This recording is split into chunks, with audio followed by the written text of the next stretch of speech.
রয়েছে। আপনি চেষ্টা করছেন, আপনি অবহেলা করতে পারেন, আপনি লাঞ্ছনা করতে পারেন, আপনি বঞ্চনা করতে পারেন, আপনি প্রশ্ন করতে পারেন, কিন্তু আপনার প্রশ্ন করার অধিকার নেই। কি করেছেন আপনি? আপনি সংখ্যালঘু সমাজের জন্য কি করেছেন? আপনি এই ত্রিপুরা সমাজের জন্য কি করেছেন? আপনি একটা উদাহরণ দিন যে আমি এই কাজটা করেছি। আমরা বিগত দিনে বলেছিলাম যে একটা এলাকার সম্পূর্ণ বিকাশ অর্থাৎ সম্পূর্ণ উন্নয়ন হয়, সেখানে স্কুল চাই, কলেজ চাই, বিশ্ববিদ্যালয় চাই, সুপার স্পেশালিস্ট হাসপাতাল চাই এবং আরো অন্যান্য আনুষঙ্গিক পরিষেবা চাই। তবেই সমাজের উন্নয়ন হবে, তবেই সমাজের কল্যাণ হবে, তবেই দেশের কল্যাণ হবে। কিন্তু আপনি কি করেছেন? সামান্য দু চারটে টয়লেট করে দিয়েছেন, অজু ফেলা করে দিয়েছেন, তাতেই বলছেন ফুটবল কোটি কোটি টাকা খরচ হয়ে গেছে। সামান্য একটা ফ্লাড লাইট করে দিয়েছেন, সে আলো জ্বলছে কিনা জানি না, তাতেই আপনার উন্নয়ন হয়ে গেছে। কি উন্নয়ন হয়েছে জানি না, আপনার নাম নিতেও আমার লজ্জা হয়। আপনি আপনার নিজের উন্নয়ন করেছেন, তার সঙ্গে সঙ্গে এই ফুটবল শরীফকে আপনি ফুটবল শরীফকে বদনাম করার চক্রান্ত করে গেছেন এবং এখনো করছেন।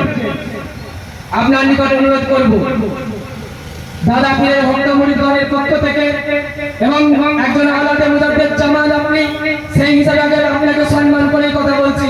আপনি যদি প্রতিবাদ না করতে পারেন, আপনি যদি প্রতিরোধ করতে না পারেন, তবে মুখটা বন্ধ রাখুন।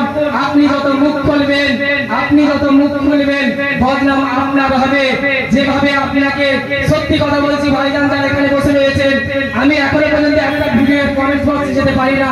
যেভাবে ওনাকে গালাগালি করে, যেভাবে ওনাকে আত্মসমালোচনা করে, ওনার যেভাবে ওনাকে অপমান করে, কোন সভ্য সমাজের মানুষ দ্বিতীয়বার কথা বলার আগে 10 বার ভাবতে, কিন্তু উনি ভাবতে পারেন না বা ভাবতে চাই না।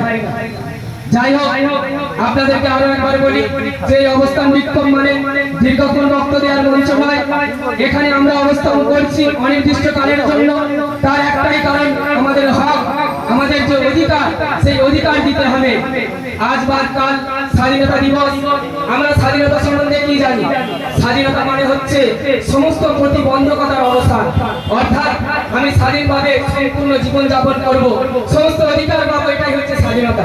স্বাধীনতা মানে আমার ধর্মীয় স্বাধীনতা থাকবে, স্বাধীনতা মানে আমার বাক স্বাধীনতা থাকবে, স্বাধীনতা মানে আমার পোশাকের স্বাধীনতা থাকবে, স্বাধীনতা মানে আমার শিক্ষার স্বাধীনতা থাকবে, স্বাধীনতা মানে আমার ধর্মীয় চর্চার স্বাধীনতা থাকবে। সেই স্বাধীনতা অর্থাৎ সেই স্বাধীনতার